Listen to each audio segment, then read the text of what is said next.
Hey guys, Michael Valentino from Crusader Caravans in Campbellfield, Victoria. Today we're going to be showing you how to use your awning. So today we're with an Excalibur Prince. This is a 19-foot awning on the Excalibur Prince, so a big one, which means bigger, harder it is to use. So this should make the 13-footers on the smaller vans much easier, but the outfit and the use completely the same. We have our short man stick for someone like myself. We're going to go up and release. So it has a close and an open function. The cam lock in here is going to activate or deactivate the actual roller to come up or down and retract or extend. So we have our clips like so. Open our clips. This is a traveling clip, so the idea of it, it holds the awning arms together. So there's two pieces of the arms. It splits the arm like so. We loosen this clip like so. We do the same on the other side. So there is no cam lock on this particular side here. It's only on one side that holds the tension. We're going to open there and we're then going to spin that knob at the back a little bit as well to be able to loosen the arm tension. Not fully, we don't want to completely loosen that knob, but we do want to loosen it enough that it doesn't create unward tension through it. So then we're going to pull and extend the awning all the way out. We're going to abandon our little rope and we're going to pop our short man stick to one side, just like so. The arm, so there's two moving parts. We have the slide arm and the lift arm, like so. So slide arm first, we go up, we lock it in, and that grabs the arm and locks it in position. Then what I like to do is I like to give it a bit of a body slam. So what we're doing now is see how as the awning's retracting and extending, it's applying pressure through the canvas. So what we're going to do is apply a little bit more pressure. So we're going to put a little bit of pressure there, and we're actually going to do this up and lock that arm. So now she's stuck. So I'm one man doing this solo. A few couples do it simultaneously. It's a little bit easier. So what you do is you repeat the process on the other side. Other person will be doing that at the same time. You're then going to get this little handle like so. This one's red, some are gray, some are black. And then we're going to take the weight. So before I've even touched that, see I'm taking the weight of it. We're going to take the weight, disengage that lock pin and come all the way up.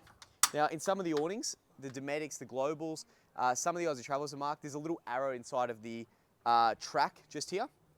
And the little arrow symbolizes that the pin really should go just over that. It's not going to go any higher.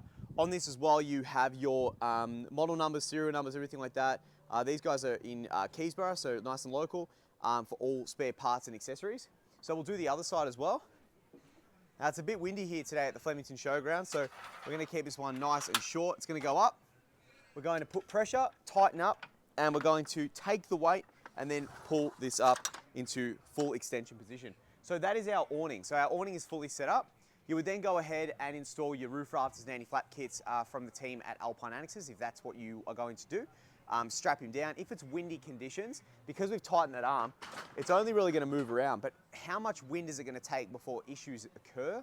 That's a question for the wind, a question for the forecast, and a question for your camping experience. You need to be able to obviously make sure that you're keeping track of the weather and not leaving it up in dangerous conditions. It's going to give you a bit of a headache. Number one insurance claim in Australia is awning flipping, awning coming off, awning tearing, awning delamination because there's been in bad weather, corrosive rain, that sort of stuff. So just keep an eye on him, and if it's bad weather, pop him away. Now, we're on slippery ground here, but what we're going to do is we're going to drop this arm here, like so. We're then going to push this red pin here. Pin's going to pull up. We're going to walk our awning out, like so.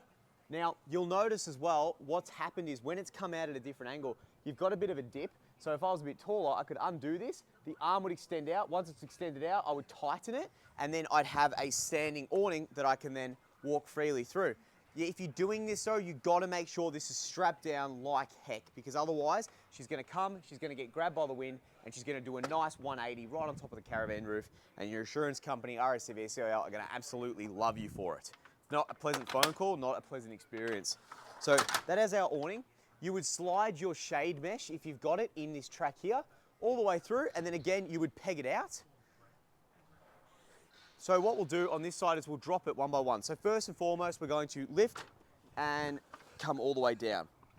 We're then going to undo this knob here, like so, undo him, and we're going to pull from the underside down, pull, and that's going to release this arm here. The trick of this is everything needs to come back to this center bolt. See this little bolt? I call him home. everything needs to come home. So it's like ET phone home, everything comes home. 1, 1, home. 1, 2, 2, home. Those two moving parts need to come home. If they don't, what happens is it locks your elbow out as it's retracting and it's gonna snap. It just puts too much leverage on the plates, the top, the bottom, and it leverages the whole thing against itself. It's a really bad position to be in.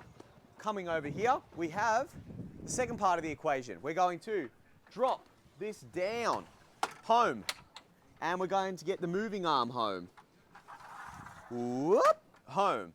Everything's home. Now, really fun fact about the Dometic Aussie Travellers and the Globals is on the inside of this awning here, we have all these little things. So see how it says SAR 1, 19, right?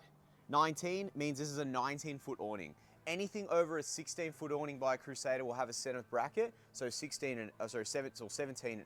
and upward would have a center bracket, and that would cup the awning as it rolls back. Anything other than that really doesn't require it, and it will cause a little bit more wear because it's not necessary for it. Although some people like that rest assurance with their product, they get it installed, but it's completely up to them.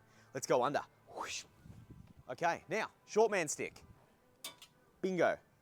He needs to go home. He needs to go to bed. So, what we're gonna do is, the trick to this is, see this little cam lock over here? This is a little red cam lock. So right now it's in open position, we need to close it. So in order to be able to get it closed nice and easy, because right now, like that's a lot of force there on the thumb, you need to take the pressure. See that, how now I've got movement? Because I'm pulling the rope. So I'm pulling the rope, taking the pressure off the cam lock. Now, the problem is if I do this, and I put it back to one side, so this rope's now just gonna retract all the way to one side. What's gonna happen is it's gonna put too much pressure on the left-hand side because it's not got an even distribution of force as it's coming out. So you gotta do what I call the little jiggle juggle run, right? We're up, down, open, cool. So now we're out again. We're going to close and then we run.